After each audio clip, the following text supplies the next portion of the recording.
A recente detecção de um A-50 russo pelos radares ucranianos, após quase um ano sem registros confirmados, reabriu discussões sobre a estratégia aérea de Moscou na guerra da Ucrânia. A aeronave foi identificada sobre a região de Orlovska Oblast, no oeste da Rússia, não muito distante da fronteira com a Ucrânia.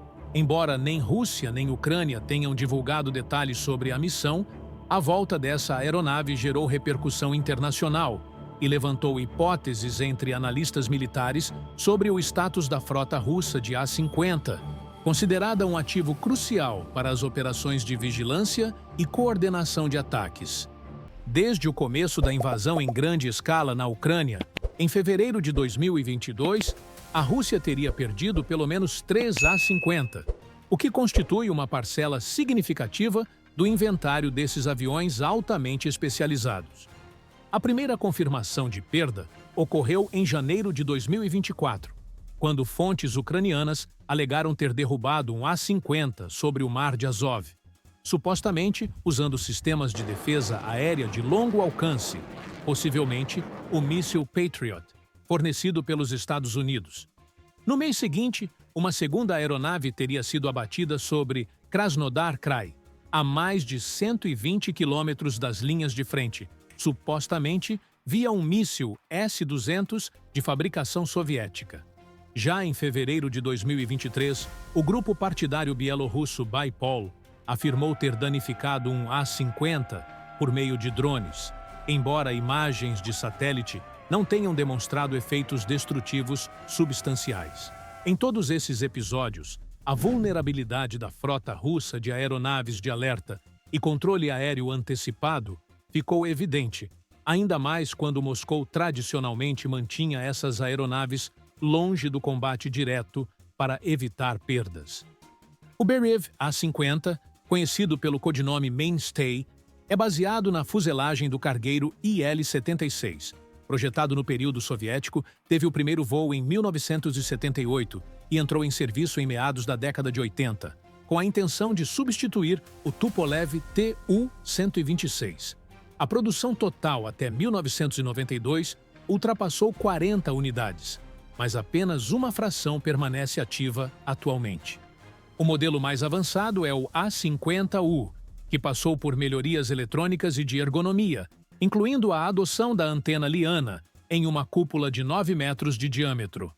O radar embutido pode detectar alvos aéreos até 650 quilômetros de distância e identificar ameaças em solo a cerca de 300 quilômetros, segundo dados do fabricante. Com uma tripulação de 15 integrantes, 5 tripulantes de voo e 10 especialistas em radar, o A-50 tem autonomia de cerca de 4 horas, podendo estender esse tempo caso seja reabastecido em voo. A relevância do A-50 na guerra contra a Ucrânia reside em sua capacidade de vigilância e coordenação. O avião atua como uma plataforma de alerta precoce, identificando jatos de combate, mísseis de cruzeiro e drones a baixa altitude, ao mesmo tempo em que fornece informações em tempo real aos sistemas de defesa antiaérea, como o S-400 e a pilotos de caças russos.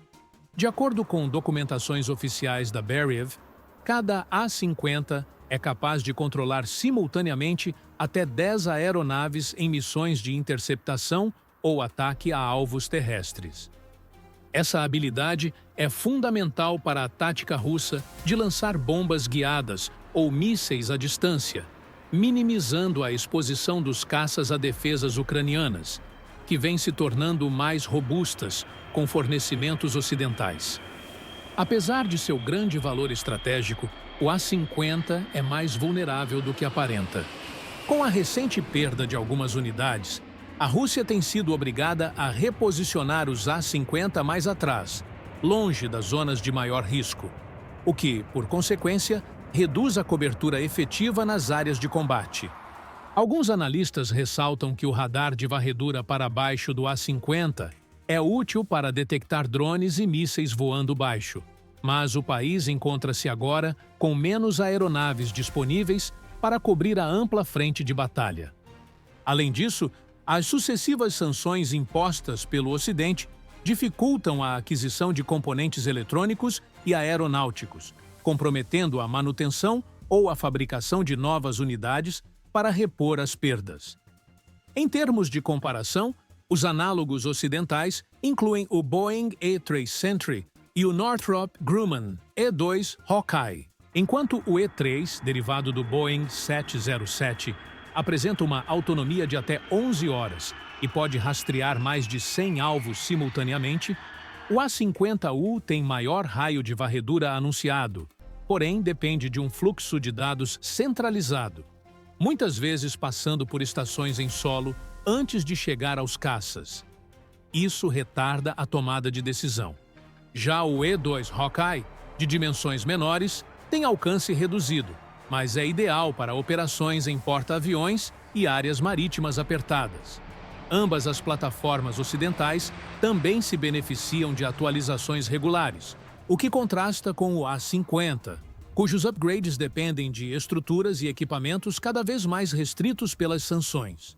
Com isso, o retorno de um A-50 sobre Orlovska Oblast, após tantos meses de ausência, causa especulação. Moscou teria recuperado alguma das unidades danificadas?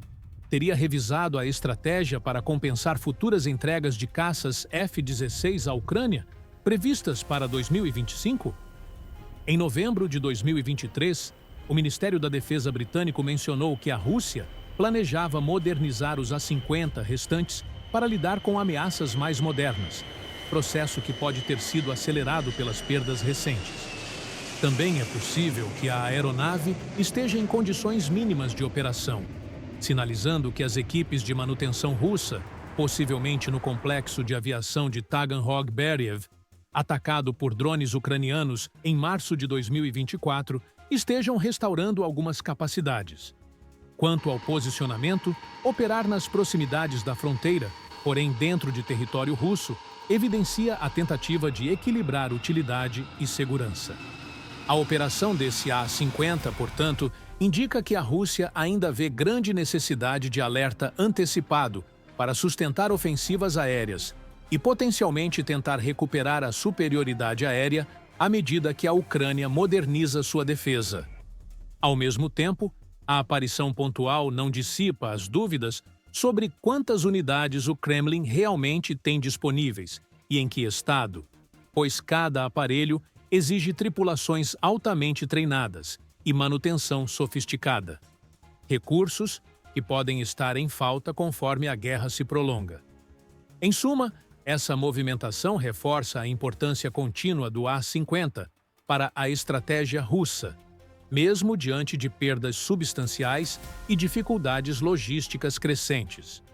A aeronave, símbolo da capacidade de comando e controle aéreo de Moscou, ressurge em um momento no qual a Ucrânia se prepara para receber novos armamentos ocidentais e elevar o patamar de suas defesas. Seja porque o A-50 tenha sido recuperado após reparos em uma aeronave danificada, ou porque Moscou tenha empregado uma célula de reserva, o retorno desse vetor evidencia o papel essencial de aeronaves de alerta e controle aéreo antecipado em operações modernas, e, ao mesmo tempo, ressalta as limitações que a Rússia enfrenta para manter esses olhos aéreos plenamente operacionais. Se você se interessa por aviação militar e quer acompanhar mais vídeos como esse, inscreva-se no canal, deixe seu like e compartilhe com quem também curte esse tema. Dessa forma, continuamos a explorar juntos os bastidores dessas máquinas voadoras que marcaram e ainda marcam a história da aviação militar.